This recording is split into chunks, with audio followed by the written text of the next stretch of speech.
Buenas tardes a la comunidad de Cosas de Mamis. Bienvenidos nuevamente a otra plática informativa de Santa María Centro de Fertilidad. Para nosotros es un gusto poder estar dando estas pláticas informativas para que todos vayan conociendo de un problema que es bastante común, ¿verdad? Que es la infertilidad, pero que pocas personas o pocas parejas tienden a hablarlo. La mayoría porque les va dando miedo, o sienten vergüenza, o que todavía creemos de que esto es un tabú, pero sabemos de que entre mejor información tengamos va a ser mucho más fácil de que podamos tomar las decisiones correctas en nuestra vida de pareja. Antes de empezar esta plática quiero agradecer al grupo al grupo de Cosas de Mamis por el apoyo que nos ha estado brindando en llevar a cabo estas pláticas.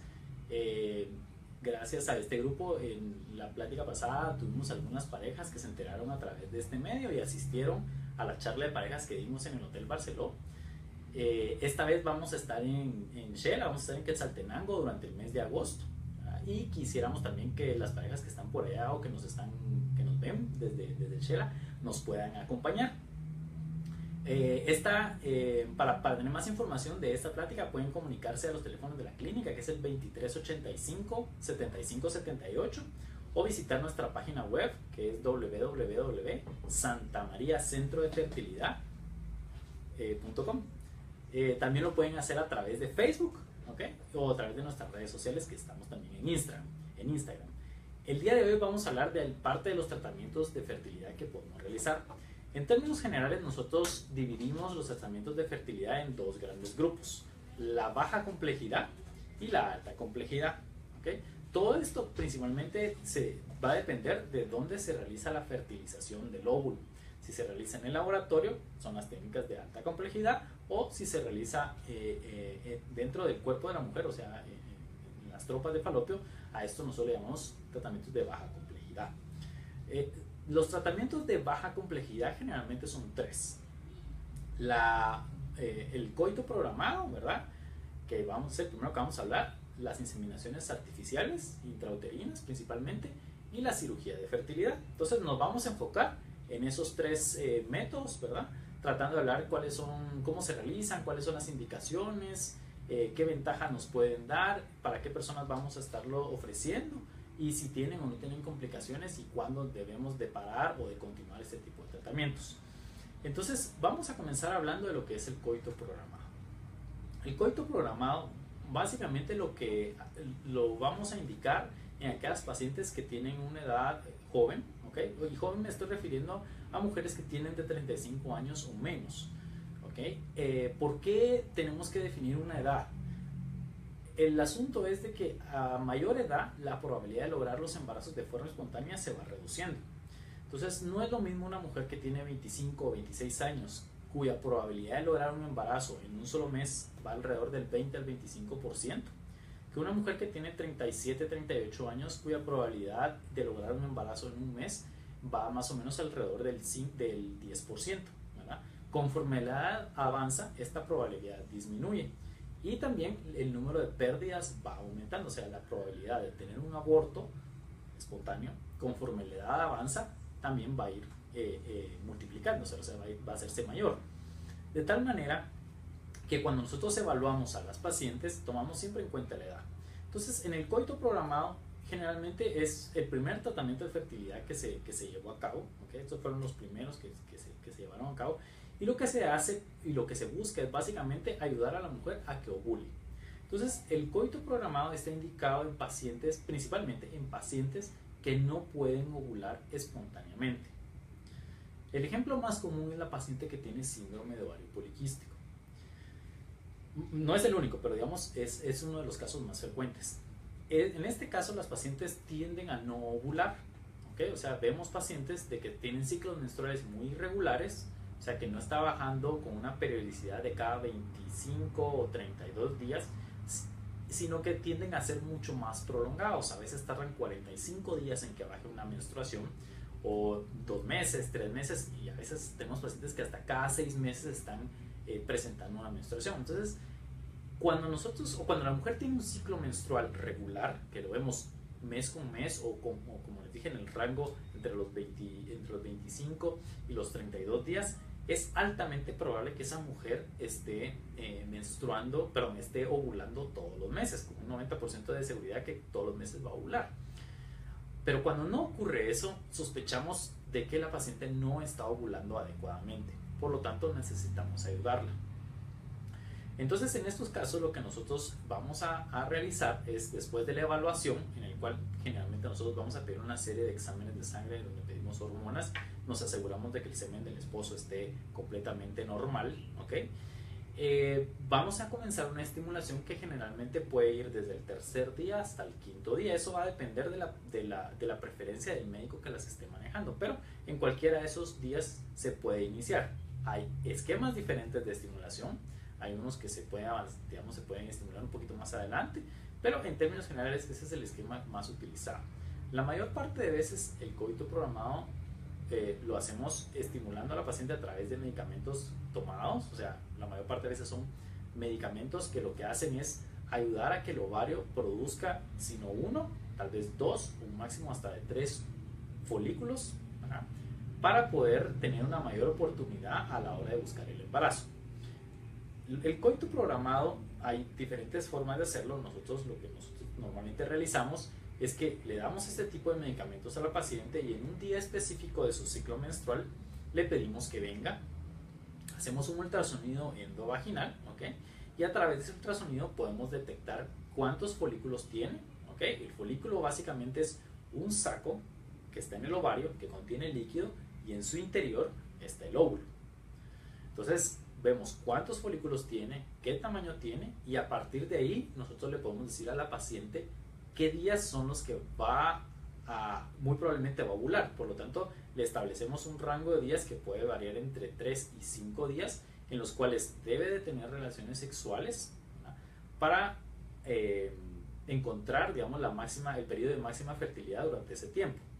Una vez pasa ese periodo, hay que esperar 14 días, o sea, 2 semanas, para saber si existe o no embarazo. Normalmente nosotros le pedimos a la paciente que si su menstruación no ha bajado en el día esperado, que generalmente va a ser alrededor del día 28-30, puede realizarse una prueba de embarazo. A veces la menstruación baja un poquito antes, ¿verdad?, o baja un poco después también, pero eso va a depender de cómo fue la estimulación, de cómo fue creciendo. Algo bien importante que nosotros tenemos que entender es de que el objetivo de esta técnica básicamente es ayudar a que la mujer ovule. O sea, lo que nosotros estamos realizando es dando un medicamento, en este caso, como el ejemplo que les mencioné, es tomado, ¿ok? Y este medicamento lo que va a hacer es que la mujer ovule, ¿ok? El proceso de fertilización va a ocurrir de forma natural, o sea, pasaría lo mismo en una mujer que no estuviera tomando este tipo de medicamentos. ¿Qué es lo que debe de ocurrir? Al momento de ovular, ¿okay?, el ovario se coloca cerca de la trompa. La trompa, cuando el ovario ovula, o sea, suelta el óvulo, ¿verdad?, va a captar ese óvulo y lo va a transportar al interior de ella. O sea que básicamente el embarazo no ocurre aquí, como muchos creen, ¿verdad?, sino que el óvulo es captado por la trompa y la trompa lo transporta a su interior. Aquí se va a unir con los espermatozoides. Entonces los espermatozoides, entre todos, van a ir rompiendo una capa que tiene encima del óvulo, ¿verdad?, hasta que al final uno de ellos va a entrar, ¿ok?, y es el que va a fertilizar. Ese es el que le llamamos que es el espermatozoide más apto, ¿verdad?, que logra entrar y fertiliza el óvulo. Pero requiere definitivamente de varios espermatozoides para que esto se lleve a cabo. Uno solo entra, pero todos los demás tienen que ayudar a romper esa capa que tiene el óvulo encima. Una vez el espermatozoide ha entrado, ¿okay?, entonces se cierran los compartimentos a través de los cuales los demás espermatozoides pueden entrar y comienza el proceso de fertilización, ¿verdad? Entonces aquí ya el espermatozoide se une al núcleo del óvulo y intercambian el material genético, y de esa manera entonces comienza después la división celular. Eso ocurre a este nivel de la trompa, ¿verdad? Cuando eso ocurre, el óvulo, en este caso ya es cigoto, ¿verdad?, va a empezar a seguir rodando a través de la trompa lo va a seguir empujando, ¿verdad?, de tal manera que más o menos alrededor del día 4 o 5 va a caer aquí a la cavidad, ¿verdad?, para buscar un sitio en el cual se puede implantar, ¿sí? Al implantarse, ¿verdad?, entonces básicamente lo que ocurre va a ser que se va a meter en el endometrio, que es el tejido que recubre la parte interna de la matriz de la mujer, que está preparado por las mismas hormonas que secretó ese óvulo, ¿ok? Y que permite que el endometrio sea receptivo, o sea, que sea capaz de poder, digamos, dejarse penetrar por el embrión, ¿verdad? Y de esta manera el embrión va a secretar sustancias que lo van como a esconder de todas las células que están aquí que lo pueden atacar, y así se lleva a cabo la implantación y de ahí pues, sigue creciendo. Entonces, en el coito programado lo que nosotros decimos es cuáles son los días donde más hay capacidad para que esos espermatozoides entren desde la vagina y naden todo este curso hasta las trompas de Falopio, que van a nadar hasta las 2, ¿ok? Y ahí esperen al óvulo, ¿verdad? Que va a ser fertilizado más adelante. Entonces, el proceso de fertilización es completamente natural, digámoslo así, o sea, ocurre como ocurriría en la naturaleza, ¿verdad? Entonces, ¿cuál es la probabilidad de que este método logre funcionar? Generalmente, si la mujer tiene un problema de ovulación, es donde mejor nos va a ir, ¿verdad? Más o menos después de 6 intentos de estar buscando, o sea, de 6 intentos de coito programado, logramos tener tasas de embarazos que van hasta un 60 a un 65%. O sea, son, yo les diría, o sea, casi estamos hablando de que cada 7 de cada 10 mujeres que tienen un problema de ovulación, que es el único problema que tienen, van a lograr el embarazo. Otro grupo no lo va a lograr, entonces tendremos que pasar a otros métodos. Entonces, en el coito programado, eso es la tasa. Si uno lo quiere ver por la tasa mes con mes, definitivamente va a ser una tasa baja. Esto va a andar rondando, dependiendo de la edad de la paciente, entre un 5 hasta un 12% como máximo. Pero algo que es muy importante es que debemos recordar que estos tratamientos tienen que ver con las veces que nosotros vamos intentándolo hacer. Si una mujer viene o una pareja nos pregunta, doctor, mire, y si yo lo intento una vez, ¿cuál es la probabilidad? Ok, si solo una vez lo van a intentar, la única probabilidad que tienen va a ser entre un 5 y un 12% dependiendo de la edad, ¿verdad? Entonces, no es muy alto, pero estos métodos se basan en el número de intentos que se van haciendo para aumentar, digamos, las probabilidades de lograr un embarazo. Entonces, es importante que la pareja mantenga la mente abierta de que es probable que requiera de intentar varias veces. Ahora, algo que es bien común es, doctor, ¿y cuántas veces vamos a intentarlo? O sea, lo podemos intentar 10 veces, 15 veces, podemos pasar un año. En general, no. El número máximo de veces que lo vamos a realizar ronda alrededor de 4 a 6 veces. Después de 6 intentos, cuando se ha realizado y sabemos de que, digamos, este medicamento está dando resultado, está ovulando, se está llevando a cabo todo el proceso como debe ser, hasta donde tenemos conocimiento, ¿okay? Si después de 6 intentos quisiéramos hacer más veces, la verdad es que la probabilidad de lograr más embarazos no es tan alta. Por lo tanto, no recomendamos hacerlo. O sea, no va a ser nuestra recomendación médica decirle al paciente, mire, inténtelo otras 6 veces más. Lo que sí tenemos que asegurarnos es de que la mujer sí esté produciendo un óvulo. En ocasiones damos medicamentos, pues comenzamos generalmente con una dosis baja, no podemos comenzar con una dosis alta porque más adelante puede haber complicaciones que pueden haber, pero comenzamos con una dosis que va a ser lo suficientemente alta para poder lograr 1 o 2 folículos, en algunos casos como les digo yo 3, pero el objetivo es lograr que la mujer ovule, por lo menos uno, ¿okay? Una monoovulación. De esa manera, pues lo que nosotros vamos a tratar de hacer es brindarle esa oportunidad de que la ovulación ocurra y que se pueda fertilizar de forma natural.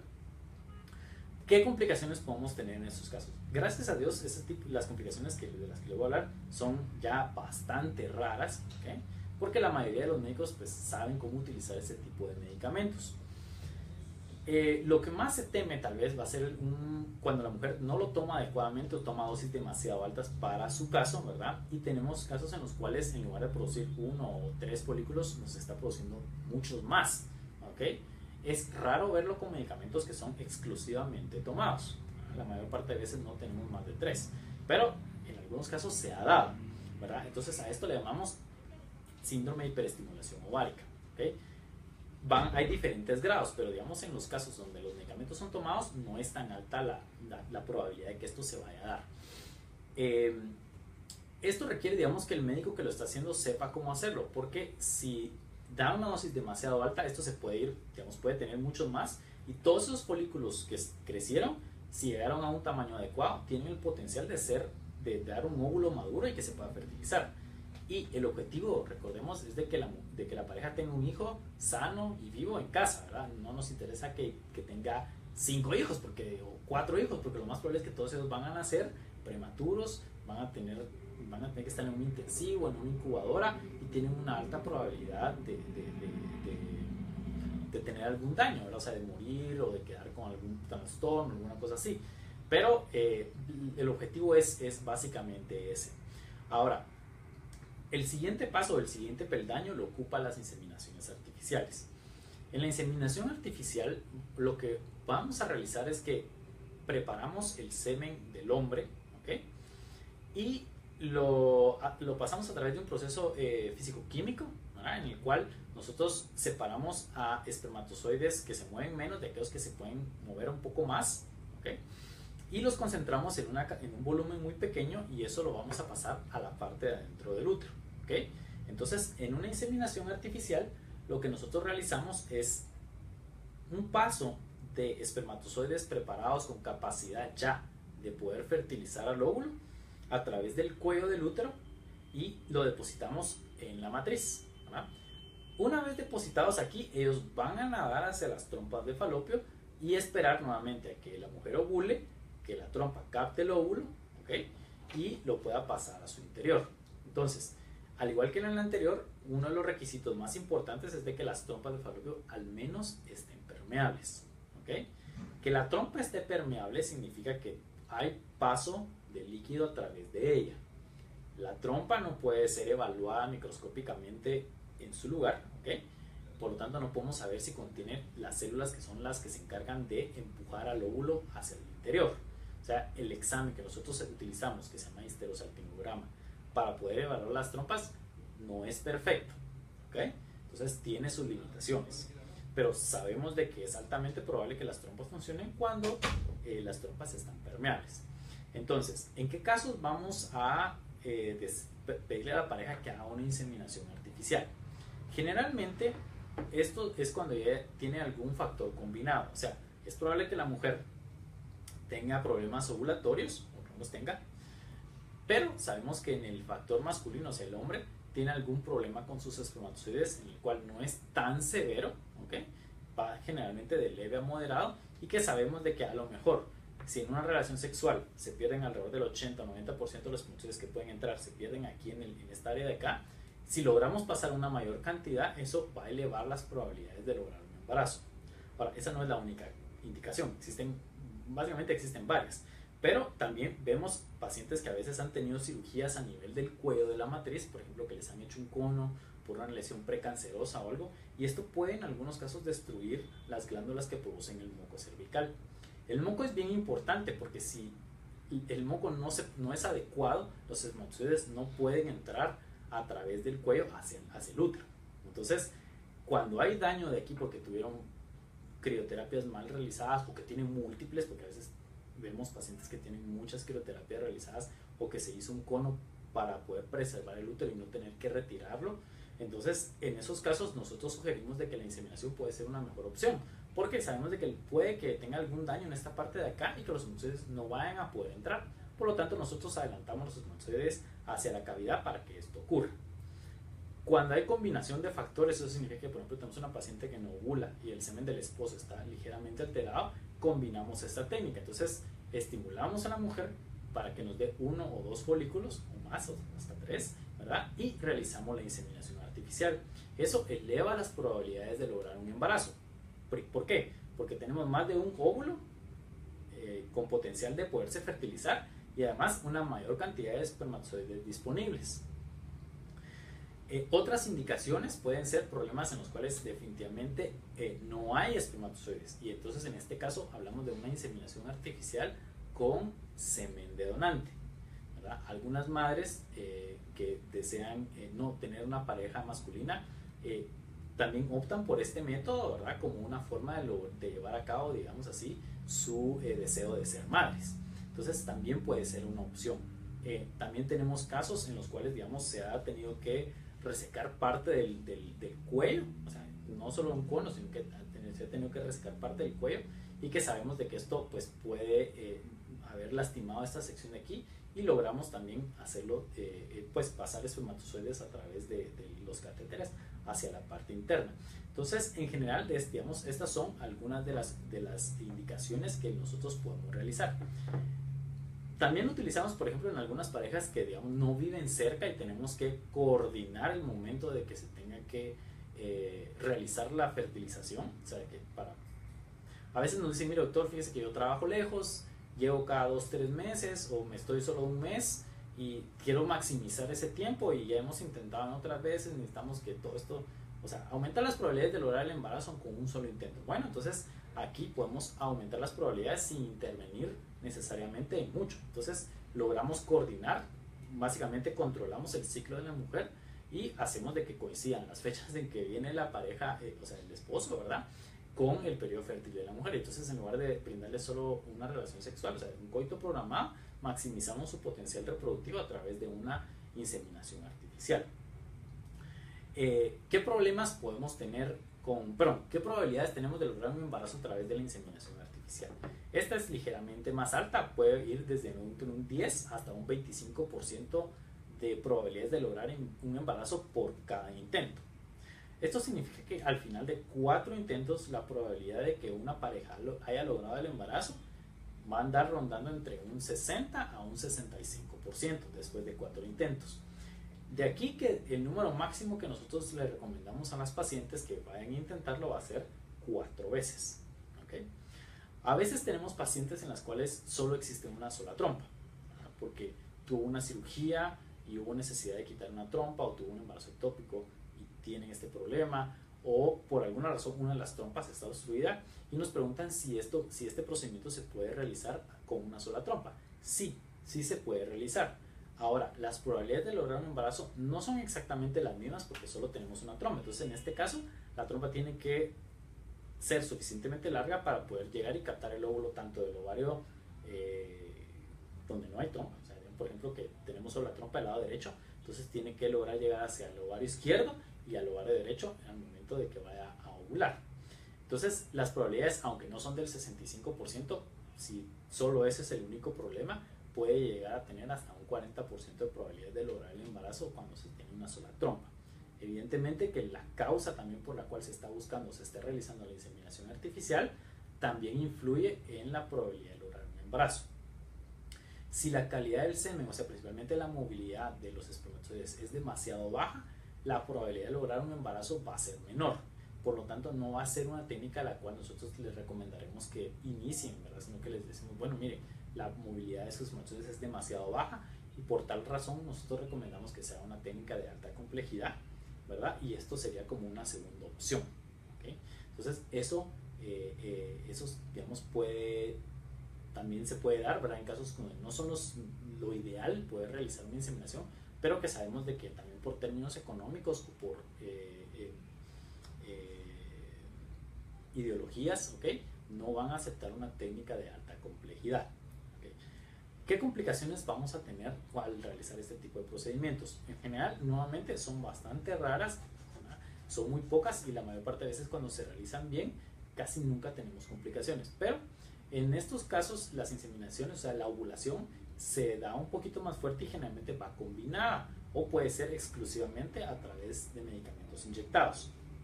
Entonces, en algunos casos damos medicamentos tomados e inyectados y en algunos otros casos vamos a dar solo medicamentos inyectados. ¿Okay? Cuando damos medicamentos inyectados requiere generalmente que las veamos un poquito más seguido, ¿verdad? Porque los medicamentos inyectados tienen un potencial de actuar un poquito más alto, por lo tanto podemos estar ante casos en los cuales una dosis muy pequeña puede producir una gran cantidad de óvulos. Entonces, si hay una gran cantidad de óvulos, las opciones son o trasladarla a un programa de fertilización in vitro y sacarlos lo más que se puedan de ese ciclo estimulado, o cancelar ese ciclo, ¿verdad?, y hacerlo con una dosis más baja en una siguiente vez. En algunos casos lo que ocurre es de que, dado que la estimulación no siempre logra dejar a todos los folículos, o sea, tratamos de que todos crezcan al mismo tiempo, pero algunos folículos crecen un poquito más despacio. En algunos casos se forman algunos quistes residuales. Entonces, cuando se forman quistes residuales, que ocurre más o menos en un 5%, eso implica que muchas veces tenemos que esperar al menos un mes más. Si la prueba de embarazo fuera negativa, esperamos un mes más y poderlo hacer al siguiente mes. También existe la probabilidad de que ocurra un síndrome de hiperestimulación ovárica. Es menos probable, pero dado que la dosis es más pequeña que en casos de alta complejidad, es más fácil que nosotros podamos saber qué hacer, cómo hacerlo para no tratar de no perder ese ciclo, ¿ok? Siempre la seguridad es primero, o sea, digamos, a veces me dicen, mire doctor, fíjese que yo le digo, mire, tiene 5 folículos, respondió de forma exagerada, entonces, ¿qué hacemos? Dicen, no doctor, hagamos la inseminación. No vamos a hacer la inseminación porque el riesgo de que todos estos se fertilicen puede ser muy alto, ¿verdad? Y corremos el mismo riesgo que hablé anteriormente, ¿verdad? De nada me sirve que tener un montón de folículos que todos se fertilicen y al final no podemos tener ningún hijo vivo sano y feliz, ¿verdad? Porque vamos a estar con problemas de prematurez y todo esto. Entonces, siempre tiene un número ideal de veces. En cuestión de edad, esto lo podemos llevar un poquito más, pero igual, al igual que el caso anterior, generalmente nosotros vamos a poder recomendarlo sin ningún problema hasta los 35 36 años. Y después de esta edad, hasta los 40 años, nosotros sí tenemos que hacer una advertencia de que las probabilidades de lograr un embarazo definitivamente no van a ser tan altas en este grupo de pacientes. Por lo que no va a ser tampoco nuestra primera opción, ¿ok? Entonces, a veces nos dicen, mira doctor, es que ustedes todo quieren que se resuelva a través de fertilización. No es eso. Lo que pasa es que nosotros también tenemos que maximizar los recursos que ustedes tienen, ¿verdad? Entonces, nosotros vamos brindando opciones y ustedes van decidiendo qué opciones van queriendo, ¿verdad? No somos así de que esto es lo que se tiene que hacer. La mayor parte de veces existe una opción, aunque no es la idea. Entonces, esto, digamos, básicamente sería la inseminación artificial. El último grupo de tratamientos que ocupa la baja complejidad va a ser la cirugía de infertilidad. Y dentro del grupo de cirugía de infertilidad, básicamente tenemos a la histeroscopía y a la videolaparoscopía, ¿verdad? Y a la cirugía de recanalización de trompas, que es algo que con bastante frecuencia nos preguntan.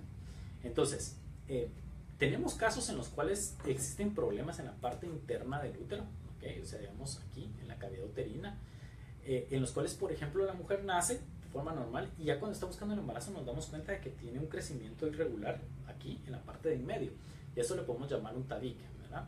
Estos problemas que ocurren en el útero generalmente tienen que ver en el periodo de la formación de la mujer. O sea, cuando el útero se está formando adentro del cuerpo de la mujer, básicamente son dos estructuras que se unen, ¿ok? Y tienen, como son dos tubos, ¿verdad? Básicamente que se unen, hay unas enzimas que se encargan de reabsorber esta parte interna para que al final quede una forma de pera que sería el útero. Pero en algunos casos esta parte de en medio no se logra absorber, ¿verdad? O no se une adecuadamente o queda completamente separada. Entonces hay algunos casos en los cuales existe un tabique, o sea, algo aquí en medio que se puede resolver a través de la cirugía que se llama histeroscopía.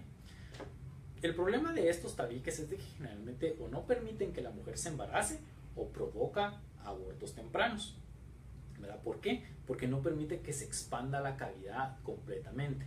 Entonces se ocurren abortos espontáneos que no tienen que ver con problemas genéticos. Entonces, gracias a Dios esto podemos entrar a través de una cámara, ¿okay? Una cámara que tiene 3-4 milímetros de grueso, llegar hasta el tabique y cortarlo para poder separar y dejar una cavidad completamente amplia y que es funcional para poder recibir a un embrión y que ésta se pueda expandir de manera adecuada y que se lleve a cabo un embarazo de forma espontánea. Tenemos otros casos en los cuales del endometrio crecen unas irregularidades que nosotros le llamamos pólipos.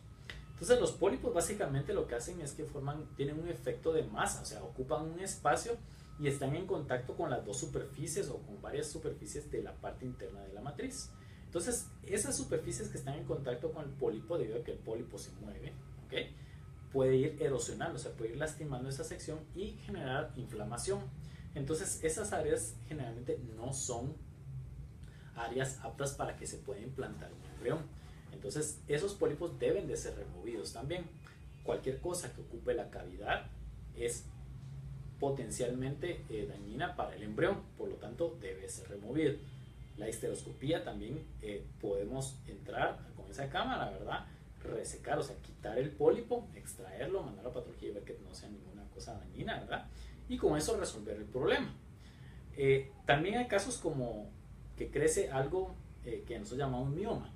El mioma básicamente es un tumor benigno, pero que en lugar de venir de la orilla, o sea, digamos de esta parte del recubrimiento de la matriz, viene del músculo, ¿ok? Entonces, la consistencia es distinta y se ve en el histeroscopio, se ve también distinto.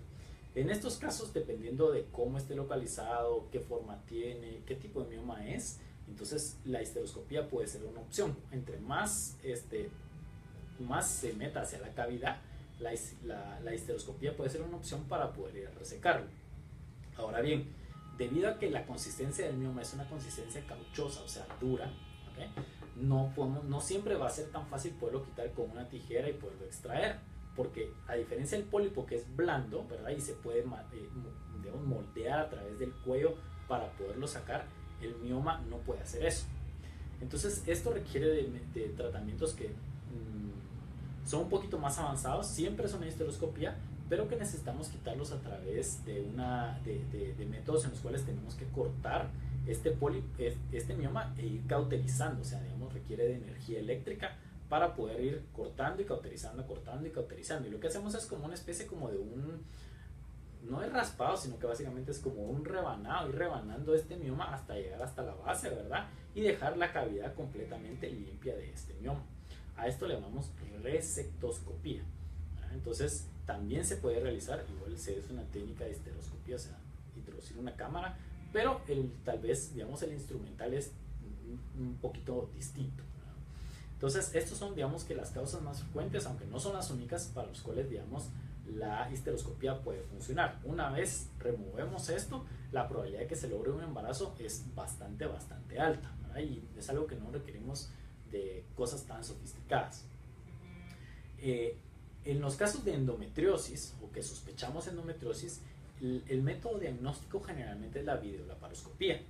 Entonces, en la videolaparoscopía lo que hacemos es que introducimos a través del ombligo y unos puertos laterales instrumental, ¿verdad? Para poder ver la cavidad, ¿ok? Y primero, hacer el diagnóstico de esta enfermedad, ¿ok?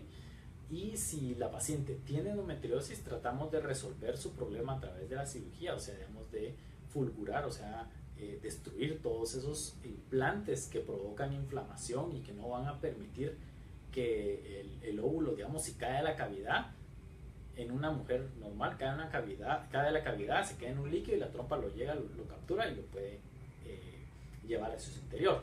Sin embargo, en los casos de endometriosis, ese líquido en el cual va a caer es un líquido demasiado rico en células que destruyen o que atacan, digamos, como los leucocitos, o sea, macrófagos y todo este montón de cosas, y es un ambiente muy hostil para el óvulo, entonces muchas veces es destruido incluso antes de que la trompa lo pueda capturar.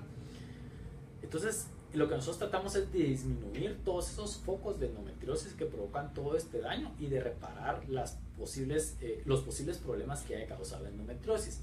A veces causa adherencias, o sea, digamos, unas como bandas que no permiten que la trompa se mueva libremente. Entonces a veces tenemos como que una pequeña lesión nada más que lo que hizo fue ocultar a la trompa o cubrir al ovario, ¿verdad? Entonces la mujer tiene su trompa permeable, tiene el ovario que ovula, pero no había logrado embarazarse. Entonces la sometemos a una videolaparoscopía, que originalmente va a ser una videolaparoscopía diagnóstica, y nos damos cuenta que la trompa o el ovario está cubierto por esta membrana. Entonces solo cortamos y de esa manera dejamos libre el espacio tanto para que la trompa se pueda mover como para que el ovario esté cerca de la trompa, ¿verdad? Y muchas veces logramos que la mujer se embarace de esa manera. Ahora, hay casos en los cuales la endometriosis es tan severa, o sea, está pegada en todos lados, ha llegado hasta el ovario, ha lastimado las trompas, ¿verdad? Y en esos casos, pues definitivamente no vamos a poder hacer absolutamente nada, porque sabemos de que el daño que se ha producido es tan amplio, o sea, tan grande, que ha dañado las trompas. Y entonces, aunque nosotros reparemos todo eso, la probabilidad de lograr un embarazo espontáneo es muy baja, y eso solo las haría perder tiempo. Entonces, evidentemente que una mujer con mayor edad, lo que no queremos es perder tiempo, ¿no? Entonces, de tal manera que la cirugía de la videolaparoscopía nos permite llegar a la cavidad, ver cómo está toda la parte de afuera y si existe algún problema que nosotros podamos resolver para que el proceso de fertilización natural se pueda llevar a cabo. También nos sirve como pronóstico y poder, digamos, salir a una cirugía y tener que decirle a una paciente, mire, lo que encontramos fue esto, sin embargo, el daño es tal que preferimos de que no se busque el embarazo de forma espontánea, sino a través de una técnica de alta complejidad. Entonces, eso también nos permite, digamos, dar un poquito más no solo explicaciones, sino un pronóstico, ¿verdad? Y qué tratamiento es el que debe de seguir la paciente. El otro tratamiento se nos pregunta bastante es la recanalización tubárica. ¿Qué es esto? Muchas mujeres, después de que ya tienen satisfecha su paridad, o sea que ya deciden que ya no van a tener hijos, tienen cambios en su vida y desean otro más adelante. Entonces, en el momento, o sea, en el pasado lo que hicieron fue, bueno, vamos a utilizar un método de planificación permanente, o sea, que la mujer dice, ya no voy a querer tener hijos, lo compartió con su pareja, la pareja estaba de acuerdo y decide ocluir las trompas. Entonces, en esa cirugía, en Guatemala, la mayor parte de veces, la técnica que se utiliza es que se reseca, o sea, se corta un pedazo, ¿ok? A veces me dicen, es que mire doctor, solo me la amarraron, otros me dicen, me la amarraron, me la cortaron, y otras la amarraron, la cortaron y la quemaron. Entonces, pero en general es una misma técnica que se llama la técnica de Pomeroy, en la cual se hace un asa, esta asa se liga en su base, ¿verdad? Y se corta este pedacito de trompa de falopio. Con el tiempo estos hilos se absorben y las trompas, los dos segmentos de las trompas quedan separados, y eso evita que la mujer obviamente logre un embarazo. O sea, es una técnica que tiene una alta probabilidad de no lograr embarazo, o sea, es bastante efectiva. Pero a veces suceden cosas en las cuales la mujer desea nuevamente quedar embarazada y nos pregunta si vale la pena unir estos cabos, ¿verdad? Y buscar el embarazo de esta manera.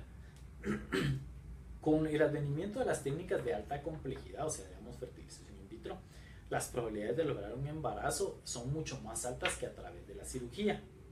Esto no quiere decir que la cirugía ya se ha quedado en desuso, ya no se haga ni nada de eso, o sea, todavía se realiza, pero no va a tener la misma calidad de resultados que la fertilización in vitro.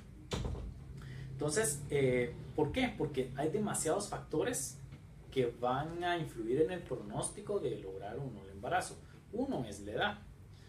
Entre mayor edad, aunque uno recanalice esto, las probabilidades van a ser menores. ¿Por qué? Porque la calidad de los óvulos es menor.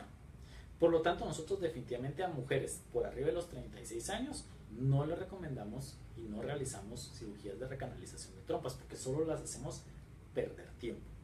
Lo otro es qué largo tenía la trompa antes y qué largo tenía después de la cirugía, y qué largo va a tener al momento que nosotros entramos.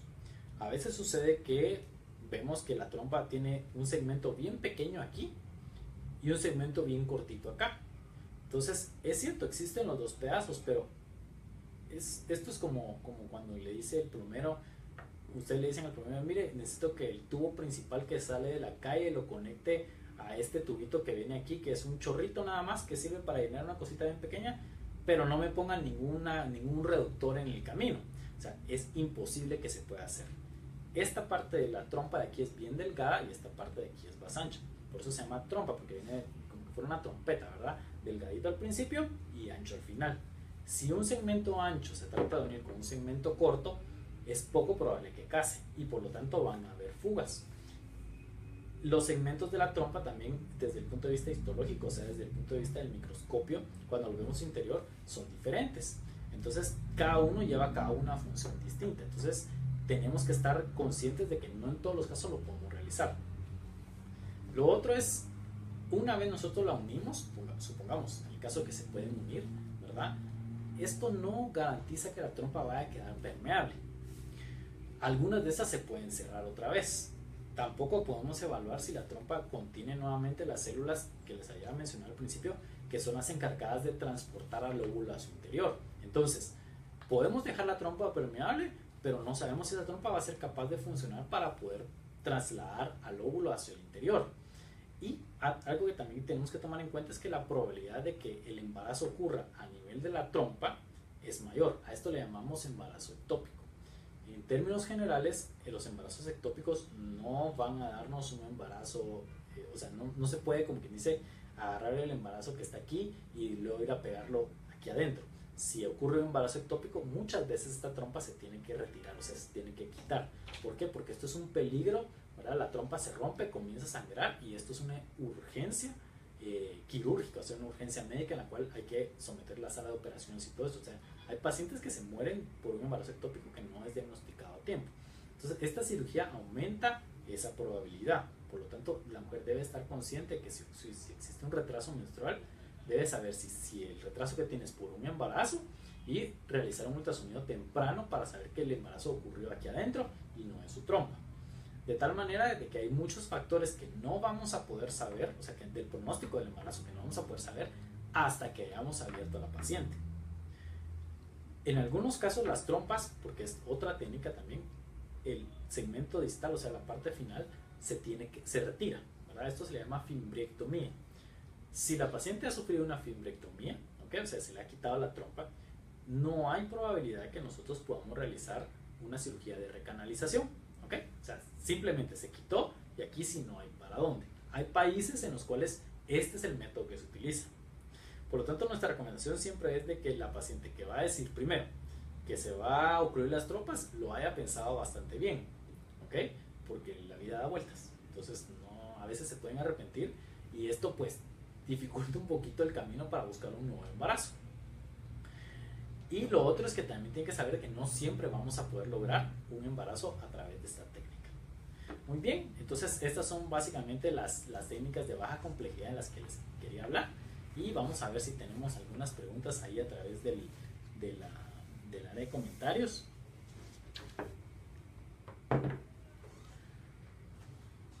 Bueno, aquí me hacen una pregunta que dice: ¿qué exámenes se tendrían que hacer una persona para diagnosticar e indicar el tratamiento de fertilidad adecuado? Generalmente estos exámenes van a depender de cuando viene la pareja con nosotros. Nosotros los evaluamos. Primero comenzamos con una historia médica, ¿verdad? Y dependiendo de la historia y el tiempo de infertilidad y algunas otras cosas que vamos preguntando, nosotros vamos indicando qué tipo de exámenes vamos a realizar. En términos generales vamos a indicar tratamientos para evaluar si la mujer está ovulando o no está ovulando, ¿verdad? Ahora, si por historia sabemos de que no está ovulando, vamos a tratar de buscar el por qué, ¿okay? En la mujer. Generalmente lo vamos a combinar con un ultrasonido en un cierto día específico de su ciclo menstrual. La mayor parte de veces va a ser en la primera mitad del ciclo menstrual donde les vamos a pedir el ultrasonido, donde nos interesa ver cómo está cómo está el endometrio, cómo están los ovarios, su reserva ovárica a través del conteo de folículos centrales. Entonces hacemos todos estos estudios en ese momento, y si sospechamos de que la paciente va a requerir tratamiento de inseminación artificial, muy probablemente vamos a pedir una evaluación de las trompas de falopio a través de un histerosalpingograma, o lo podemos realizar a través de un sonohisterograma, ¿verdad? Que es a través del ultrasonido que podemos pasar un líquido y ver si existe paso de este líquido a través de las trompas de falopio. O sea, eso va a ser. También vamos a evaluar el semen del esposo, ¿verdad? A veces nos traen de una vez un espermograma, pero los espermogramas van a depender del lugar donde se hagan, porque las personas aquí en Guatemala, no todos los técnicos de laboratorio están familiarizados con los criterios para poder evaluar correctamente los espermogramas. Entonces, sí, muchas veces tenemos que volver a solicitarlo, ¿verdad? Solicitamos que se lo hagan ya en el centro de nosotros, para poder ver si realmente tiene alguna afectación o no. Entonces, esos son como los exámenes básicos e iniciales, y a partir de ahí, dependiendo de lo que encontremos, vamos a empezar a pedir algunos otros exámenes más si son necesarios, o de una vez podemos decirle qué es lo que tiene la paciente y qué es lo que vamos a realizar. Muy bien, no sé si existe alguna otra pregunta del público. Bueno, si no existe ninguna otra pregunta, les doy las gracias a todas las que están ahí viéndonos, ¿verdad? Por favor, compartan esta publicación, denle like, para que nosotros podamos llegar un poquito más lejos, ¿verdad? Y si conocen a amigos que tienen problemas de fertilidad y todo eso, háblenle de nosotros, o compártanles el link, porque a veces hasta se sienten mal cuando uno les dice esto, ¿verdad? Pero es importante que digamos que ayuden también ustedes. Y también quisiera recordarles nuevamente que vamos a tener una charla de parejas que se va a llevar a cabo en Quetzaltenango en el mes de agosto, y vamos a tener un poquito más de información a través de la página web, de Facebook, de Instagram, ¿verdad? O pueden comunicarse directamente a la clínica llamando al 2385-7578, en donde les podemos dar un poquito más de información. Estas pláticas generalmente no tienen ningún costo, pero sí requerimos de que nos confirmen para poder llevar a cabo este tipo de actividades. Muy bien, entonces me despido y nos veremos en un corto tiempo nuevamente. Hasta luego.